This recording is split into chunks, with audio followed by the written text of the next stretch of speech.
Bien, nous trouvons sur le chantier du collège de Douvrin, donc un chantier dont les études ont démarré en 2014 et pour lequel le chantier a démarré il y a maintenant une petite dizaine de mois. C'est un chantier de restructuration complète de l'actuel collège qui est vétuste, qui doit être entièrement démoli.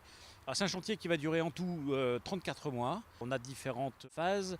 Il y en a une grande partie qui est réalisée actuellement, qui sera mise en service à la fin du premier semestre 2018 et qui va permettre de livrer 80% des surfaces administratives et pédagogiques. Il restera donc 12 mois de chantier qui seront mis à profit pour les derniers ajustements, la démolition des anciens bâtiments, la construction de la nouvelle demi-pension, puis la déconstruction de l'ancienne demi-pension, et puis les finitions de cours de récréation, plateau d'évolution sportif. Il y a un nombre important d'hommes sur ce chantier.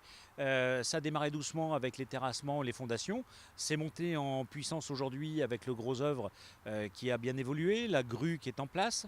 On a grosso modo en entreprise titulaire, on a 13 entreprises. Alors ça crée de l'emploi évidemment, ou en tout cas ça entretient des emplois existants, puisque la majeure partie, pour pas dire toutes les entreprises, sont du Pas-de-Calais et du bassin ici autour de Douvrin.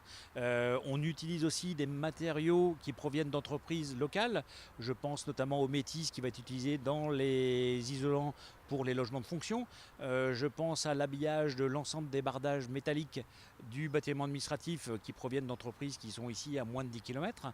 Un bâtiment qui sera peu énergivore parce que très isolé, isolé par l'extérieur, parce qu'on va avoir des systèmes de ventilation double flux sur l'ensemble des locaux et que cette ventilation est intégrée à des systèmes de production d'eau chaude thermodynamique. Et ces systèmes-là consomment peu de ressources et sont très naturels.